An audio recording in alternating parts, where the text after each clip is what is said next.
The Titans officially own us. It's over. That's basically it. That's the pod. Hello, everybody, and welcome to the Colts Cast. We're here to talk about everything and anything Indianapolis Colts.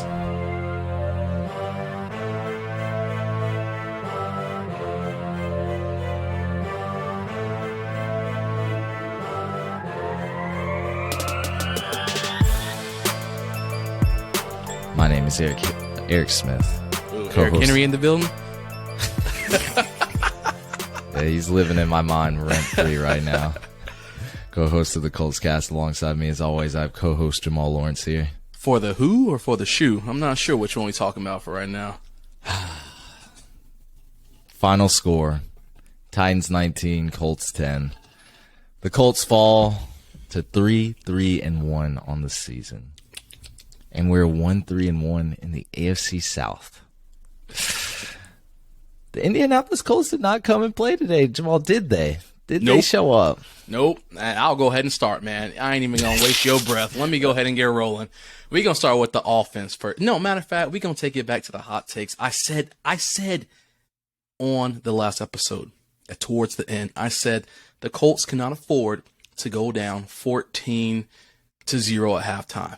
Colts said, don't worry about it, bro. We're going to go down 13-0 at halftime. Playing from behind, knew it was going to happen. Then I said the Colts have to win. The Colts have to score 30 points to win the game.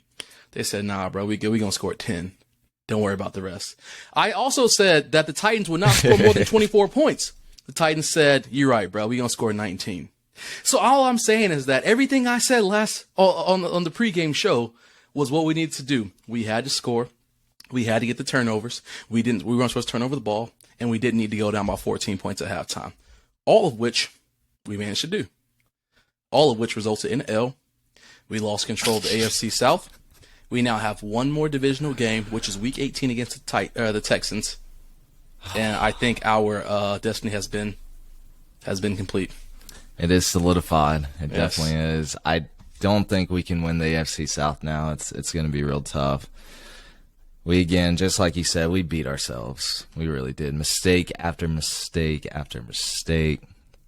I guess we're going to break it down with the offense today. Yeah, we'll start with the offense. Just to take it from the top, the line did a decent job of holding off pressure from Matt Ryan overall, but, man, the bat downs that the defensive line was getting was just out of this world. I feel like every time Ryan threw a ball was getting batted down, and obviously I know that's an exaggeration, but I mean, I can't lie and sit here and say that they played better, but the defensive line was able to get hands up the entire time. I mean, early on, Matt Ryan had the pick six where he tried to force the ball to Paris. Well, Paris wasn't even looking. I'm really confused in that play because I don't think that Paris was ready. I don't think the play was developed. Ryan just kind of threw the ball, but he also threw it into double coverage, which confuses me. I didn't know what was going on with that one either. Yes. It looked like Campbell tripped. Yeah. Matt Ryan was getting pressure. That something wasn't right on that play because the ball wasn't going in his direction. I don't know what happened there, but yeah, it led to a pick six. Yeah. And then right after that, or not right after that, but Matt Ryan threw another, excuse me, I got to sneeze again. Oh, maybe it's going to go away. All right. Matt Ryan threw another interception, making it number 9 on the season. That was all his fault. Bruh. Oh, That was bad. What's going on? Mind-boggling. But some of the highlights for the offense, JT looked good to come back, man. He looked good on a comeback game. I honestly, I think his line was at like 70.5, and I only mentioned that because I was like, all right, well, they're being kind of, they're being fair for him to come back. And he did overall good. He was catching passes, he was running the ball. But what I really enjoyed about the offense, and we'll talk about Paris Campbell in a minute because he did great. He had a great game today. I really like how we utilized all three backs. Taylor was in there, Hines was in there, Dion was in there. And so that was kind of nice to see that everybody got a little bit of the action because we needed to make sure, as I mentioned last episode, that we don't just stay true to one thing. We can't, if they see Taylor in there, people typically know that the ball's going to go to him. When Hines was in there, he was getting passes, he was getting runs. So that was kind of nice to see. But I really like Campbell's game. I mean, he had a had a hell of a game in a Colts uniform. We know how his pass has been with us over the past 3 years. It hasn't been the best, but what do you have, 10 catches today, I think? 10 catches for over 100 yards and a touchdown. So he looked really good. It was an exceptional game. He only game had 70 yards, but he All did right, have a touchdown. My fault. Thank you for that correction. I was being low. Most targeted receiver today, which Yeah. was very interesting. It's usually Michael Pittman. Yeah. But he came in at 9 targets. But yeah, Paris take Campbell, that. he had a pretty good day. Don't know what happened on that route, where that first interception happened. But boy, that second and goal pass, he was coming across, caught that touchdown because Matt Ryan said, "Let me call an audible." Looked really good, and I liked that. That audible did look good, but man, I tell you, I thought we were going to run out of time on the play clock. When I was just watching the clock tick, I said, Jesus, I hope they realize we're not in practice right now because it took a long time to develop. He was switching it up a lot on that pre-snap. But I can't agree with you on our running back usage. Because Jonathan Taylor he only had 10 carries. Yeah. For 58 yards. It's 5.8 yards per carry. We were demolishing it on the ground. Why weren't we running the ball more? Good question. I like what you're doing there. Go ahead. Give me a breakdown. I'm confused. I like to feed Jonathan Taylor when he's playing well, and he was doing way better. I think the last game against the Titans, he only had 42 yards. So I see why we abandoned it. But I mean, Jonathan Taylor was cooking, but we decided to let Matt Ryan dish the ball around. He threw the ball 44 times. Kind of worked, but it didn't because it led to some costly turnovers. Then that other turnover where Michael Pittman fumbled it, got the ball punched out. God, yeah, that was tough. That was the third and final turnover. That was the stake, and I don't know. We've always been, I thought, a running football team, and it looks like we're starting to abandon that. I understand last week you don't have Jonathan Taylor, you don't have Nyheim Hines. I don't understand this week. So.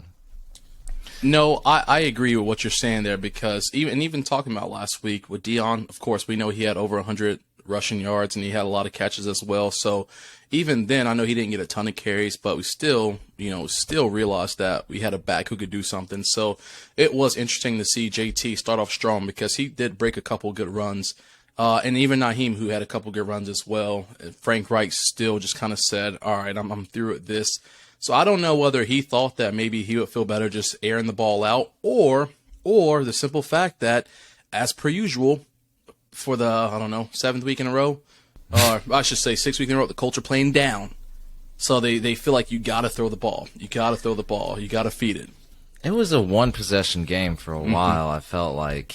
And I still think you can run the ball at that point. Even 2 possession with time left, a lot of time left, I still feel like you can run the ball in some plays. And 10 carries for an all-pro running back just isn't enough for me. Agreed. I feel like we could sit here and dissect everything that happened with the JT situation just because it was unfair to not have him in there and not utilize him. I just think that Frank Wright kind of, as per usual, he just kind of just did his thing, and he didn't want to make an adjustment until it was too late. We talked about last episode making early adjustments, and sometimes you can make an adjustment and it's a mistake, and you can revert back to what it happens. I'd rather you make the mistake and ask for forgiveness than to never try something new, and then you never know if it works. And I feel like Reich is definitely a person where he wants to just stick with his guns until it's too late, and then you're like, oh shit, what do I do now? So I think that definitely played a role for us. Yeah, I would say Mike Vavral outcoached this game, outcoached Frank Wright. They just played tougher. They wanted it more, and I see why they won. Offensive line just still looks like it sucks. Yeah.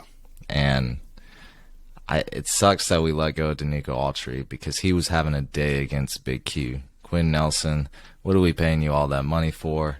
$20 million a year. You should be the stalwart on the offensive line. But he was having a bad day, and I just think Matt Ryan was getting pressured way too much, and it just wasn't great.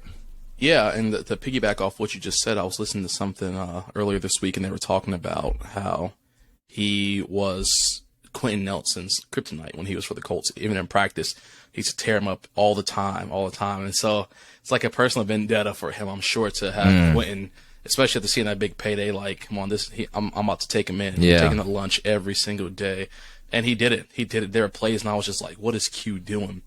So it's been an interesting debacle. I really want to know, and I know I'm probably overthinking this, but I really want to know, like, does the super late contract extension have to do something with Q's play this year? Because I remember as soon as he got the extension, he was like, I really would have hoped this would have been done, prior to right before the season and all this other stuff. So I could be kind of thinking way too far into it, but I can't help but think that maybe there's something else going on too. Maybe he's a little salty at kind of the way it all went down, and it's just like, I don't know. But it's got to be something, man. Yeah. He's not.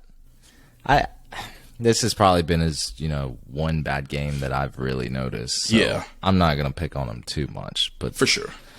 Geez, man, $20 million a year for a guard. People are gonna start asking questions after that play. But again, our offense, they just struggled. They just really struggled, and we just couldn't capitalize. Only had one touchdown on the day. Mm-hmm.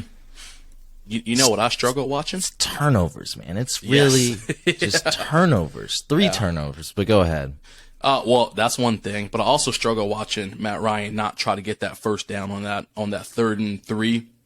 My man just slid. Like, hey, I understand you're older, you're not a scrambling quarterback, and he probably wouldn't have gotten the first down, but to slide 2 yards short does no good, man. Take the hit, shake it off, because I know he can. We've seen him take plenty of hits this season. He's been sacked 127,000 times this year. So go ahead first, take the hit, and try to get the first down. He's not going to finesse anybody by trying to shake him, but, lower that shoulder and just hope for the best. So I really wish he would have tried to go for that first down on that late 3rd down play. Well, it was a 2-possession game at that point. 1 field goal makes it a 1-possession game. Let's get the extra yards. Help Chase McLaughlin out. Make it a 1-possession. I'll take it. I'm not going to. Because then what if he would have gotten hurt right there? Sam was ready. Oh, my goodness. Like I was saying, the Colts offense did not show up today. No. So let's just run down our defense. I thought they played okay up until the 4th quarter. Couldn't stop the run at that point. I believe just Derrick Henry was just gashing us for these 7, 8, 10-yard runs. He woke up. Time wasn't on our side there. I also believe Austin Hooper was channeling some Tony Gonzalez in him or something, because he made about 3 great plays on us. The most important one being that crazy catch that was challenged. And as soon as I saw that first replay, I was like, that's a catch. Yeah. Did not touch the ground. I mean, there was some luck involved, but that is a catch. It's a bad challenge. And he was just killing us for those big chunk plays, those big 15, 20-yard plays. I don't know. What you think, Jamal? Yeah, I agree. I was super excited when I saw Kenny Moore get that sack off the edge. I was like, oh, that's what we need now. And the defense is about to come out and really set the tempo. And then all of a sudden, he did his little dance. Yeah, he did his dance. I said, all right. That was it, for real. And then all of a sudden, it was 13-0 at halftime. And then the rest is history. I even thought that Gilly Lock, man, he had a couple of chances too. I mean, he played good overall, but he had a couple of chances where I thought he could have jumped a route or two. Bobby Okereke, I felt like he could have jumped a route or two. But I'm not mad that they didn't jump the route, especially someone like Okereke, because I'd rather you bat the ball down than to try to jump the route and miss it, and all of a sudden they're picking up 40-yard gain. Exactly. Just because you wanted to be risky. Yeah. So I'm not terribly mad, but there was just some thoughts that I saw that maybe you could have tried to jump 1 or 2 and see what happened. But yeah, overall the defense they were there. Derrick Henry, once he started getting warmed up, I don't know, man. I don't know if you saw that play, the D line, when they literally picked this dude up for that like 10-yard carry. They had him in like a rugby scrum. Talking about the fourth quarter. Yes, Yeah. and they just this dude's feet was dangling. They just pushed wanted him. it more, man. Dog. They wanted it. It was they just crazy. played tougher. They really did, and it goes to show like that man should not have gotten 15 yards on that play. Exactly. Like again, the receivers on the Titans, nobody over 40 yards except Austin Hooper, and I would argue that Austin Hooper 9 times out of 10 doesn't make that catch that he made in the fourth quarter. So really, Tannehill wasn't cooking. We cooked ourselves. Yep. We did it again, and I can't blame the defense for this one. Like like Kenny Moore had some good plays. DeForest Buckner, that bionic arm. I mean, that man was he was coming after Tannehill. He was, and even Grover. I mean, Grover, what? He had 12 tackles? Yeah, he was eating out there. He was looking real good. 7 solo on him. Yeah, Grover was everywhere. Yeah. Zaire, he missed a bad tackle. That was, I think it was on Austin Hooper on one of his first great plays. That allowed him to convert third down. Yeah, Austin Hooper he was hooping on them, the third downs. I really thought we were going to take over the game when they had Malik Willis on that jet sweep. Yeah. And they bobbled it. Boom. Big turnover for the Colts. I thought that was it. But no. Couldn't do anything really off that. Figure out a way to shoot yourself in the foot every time. Yeah, and then Derrick Henry, like you were saying, they fed him the ball 30 times. We couldn't even do half that with our, quote-unquote, best running back in the league. Yeah. That's what I was told, and that's what I've seen and witnessed. I mean, he was a monster last year. He's only getting the ball 10 times a game. We'll ask Frank Wright about that. But, yeah, couldn't contain the run. Turnovers. Didn't want it as much as them. Those are the 3 things that I think really just you could tell just with the Colts, man. And also, no Shaquille Leonard. Yep. When we talked about that last episode, we needed our turnover machine on defense, not on offense, because Matt Ryan is an offensive turnover machine. So just a lot of bad things that happened this game, but nothing that surprises us. I mean, we explicitly talked about this on the pregame show. Talked about all these things, and it came to fruition. Every single one of them. That's the part that's the hardest for me, because we all knew what would happen and what to expect if you did exactly what you weren't supposed to do. And the Colts just followed suit. They followed suit, and they said, all right, we're gonna slide by. And I guess the hardest part for me is I just don't understand the playing so slow from the beginning. What point do you not want to bring the tempo? And I'm specifically Frank Wright. And I know he does this thing where he just kind of stares into the space. He could have caused an uproar for that face mask or these bad hits that were going on, but he was just kind of staring on to the distance, doing this Frank Wright stare, and just nothing. And at the end of the game, he's arguing with the refs over something. I'm like, dog, it's too late. You should have done this in the first quarter. Why is way too late? Pack the bags. Y'all headed back to Indy. But I just seriously don't understand why he can't come out from the beginning and just hard nose. I don't know. And I think the hardest part for me with this, because even remembering from last year, even games where we did come out full throttle and we would go up by 14, 16, 17 points, second half, we would just let off the gas and just try to put it on cruise control, and all of a sudden we're back in a dogfight. I don't understand it. Where like any good team, any team out there is gonna who's a Super Bowl caliber team, they're gonna play like the game is on the line for all 4 quarters. The Colts don't play like the game's on the line until the 4th quarter, where it's too late, where you have to worry about possession after possession, where each one matters. You only have 3 or 4 minutes to drive all the way downfield and score, and then have to expect defense to get on the field after they just got off and stop them so you can get the ball back and score again. I don't understand why the team will not, or Frank or whatever the disconnect is, why you don't come out like you're down 17-0 from the very first play. Because clearly playing with a 0-0 mindset doesn't work. 0-0 mindset is just like, oh, we're here, it doesn't matter. We're still tied. We're not down. There's no need to panic. Then we need to play like we're down 45-0. Yeah, we need to be panicking games. You're right. We are always trailing in games. I mean, Yeah. this might have been our like 9th or 10th straight game where we're just trailing in halftime. It's upsetting. Yeah, it is. It is.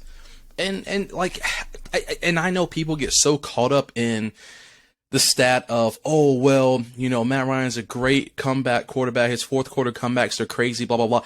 And that's not a stat I want to have on my name. That's just like when you think about when people are like, oh, yeah, Brett Favre holds the most interceptions ever, blah, blah. That's not a stat you want to be behind your name. You don't want to be known as the person who always came back. Like, no. You want to be the person who was out there the entire time winning. I mean, I understand that comebacks have to happen. I get it. Every team can't win. But there has not been a single game this season we have not been behind. We've been behind every single game. And in the fourth quarter, you try to turn it on, and it's just too late. It's too late. Where's his energy the first quarter, the second quarter? It kicks up a little bit in the third quarter, and then it goes full throttle like, oh, shit, we're time panic mode now. Let's try to make this happen in the fourth quarter. And it's just too late. And that's why I'm afraid of if we get to the playoffs, what's going to happen when a team wants it more than you? They're going to play like it's a Super Bowl for all four quarters. Colts going to be like, well, it's still just 0-14. It's only a 2-possession game. We still have 2 quarters and 6 minutes left. So don't stress it out right now. All of a sudden it's 45-0. What are you going to do? Oh, let's play hard-nosed football. It's too late, dog. It doesn't work like that. The playoffs? Talk about playoffs? You kidding me? Playoffs? I just hope we can win a game. Facts. Yeah. So, I don't know. We couldn't control time possession. This is something I still think we should have ran the ball way more. But yeah, no, you're absolutely right, Jamal. I don't know where this team goes from here, and we haven't even touched on special teams. Yeah, because Matt Hack should be in the doghouse now. Facts. Because when our offense isn't rolling, we need our special teams, at least our punter, because our punter is going to be, in action. And he had 5 punts. But boy, we're about 3 or 4 of them just absolutely horrible. And that gave them great field possession. That gives Titans only 30, 40 yards to work with. It's silly. And Matt Hack, you got to play better. You just have to. Got to. Yeah, I don't need to think, add anything onto that. I think he only had 1 good punt, and that's. And even that one was a touchback. It rolled into the end zone, but I'm glad he at least got the ball out far. I'd rather it be a touchback than the Titans will start their field at the 53-yard line. No. Yeah. The Colts 4-yard line. Yeah. At the Colts 46. But Chase McLaughlin, he hit his only field goal. He's still better than Rodrigo Blankenship. Yeah. Not really much to say about there. But again, I thought this was a pivotal game for the Colts. We couldn't pull it out. I think just like we do in every single game we play in this year, we're going to be playing from behind when it comes to chasing the playoffs. It's always been the Colts. That's how we were last year. Still came up short. We're just so inconsistent, and especially our offense. It's scary, and even if we make it to the playoffs, how happy will we be? Because can we go that far? Well, Eric, I'm not going to get on a soapbox today. I'm not going to lie to you. I don't think Colts Nation wants to hear me ramble for 30-plus minutes. But it's what I told you earlier during the season, dog. And I know the ups and downs happen. We have our peaks, our valleys, and blah, blah, blah. And I'm so tired of seeing on Twitter where so many people in Colts Nation are like, oh, when we're down, you guys are blah, blah, blah. But when we're up, you're riding the gravy train. Yes, that's the way life works. That's the way winning and losing works. If you lose, then someone always has something negative to say. If you win, people are going to talk about the positive. That's the way life works. But as I mentioned to the Colts Nation and to everyone on the Colts cast who's listening loud and proud, I told y'all I said, what good does winning 7 games or 8 games do when you get a playoff berth and you lose? And it doesn't matter. None of it matters, because now you're getting stuck with a mediocre draft pick. We already know we're in trouble because of Carson Wentz draft pick. So now, Eric, we retract, because we're going to probably have a 3rd round draft pick. We're probably going to have a mid to late 1st round draft pick if we can win out. And for what? We're not going to trade it. We're not going to do anything with it. We can get to the playoffs and get blown out in the wild card game. And then it's over. Then everyone's like, oh, shucks, we went 9-8 or whatever. It's the end of the year. It was a fun while it lasted. Dog, it doesn't work like that. It doesn't work, because you're going to always be mediocre if you don't want to make yourself better. It's crazy, man. Yeah, we won't go down that rabbit hole, right? Even though we're already 2/3 in the way in with that. No, I don't know, man. It's crazy. It's all in fun and games, and I enjoy it. Like, it's the stressfulness, and it is fun to watch, but it's just upsetting to see when there's such. And I know we're not coaches, we're not on the sideline, but it's easy for us to sit back here behind the microphones and the screens and say, hey, this is what we do in that situation. But in all seriousness, I just think that it's one of those things where you have an NFL staff is so big, a team staff is so big, there's so many people who hold a special part within the organization. There has to be someone else. You can't just have yes men on your side. You have that people who can tell you, hey, dog, I know that you've been running this way, but I think that maybe we can be successful if we do it this way. There has to be someone telling you that. The film don't lie. Your coaching staff shouldn't lie to you. Your GM shouldn't lie to you. Your owner, if he's paying attention, he shouldn't lie to you. So I just think that there has to be somewhere down the line where someone is feeding incorrect information, and they're like, oh, it's okay. It's okay. I know they talk about all the time it's okay to not be okay. Well, this is a time where it's not okay, because we are not okay. So we need to step it up and figure out what's going on. Oh, you want to keep going, or?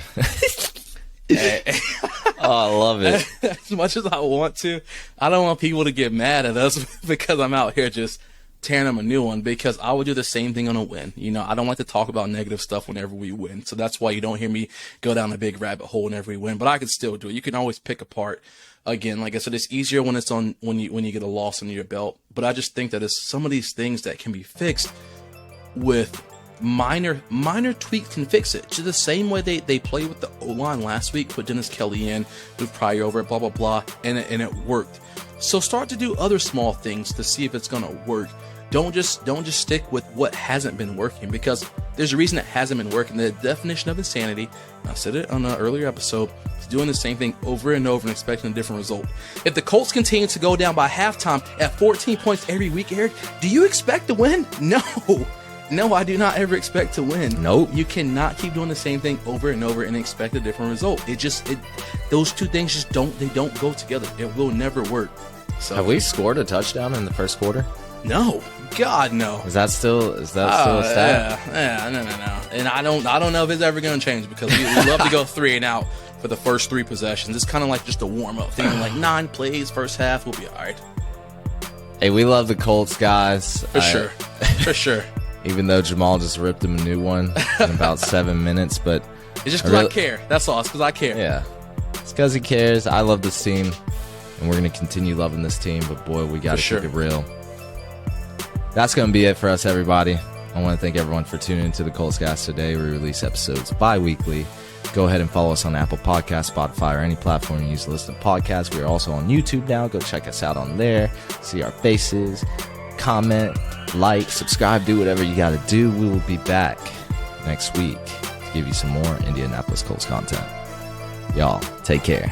Take care. Let the world know, Colts Nation.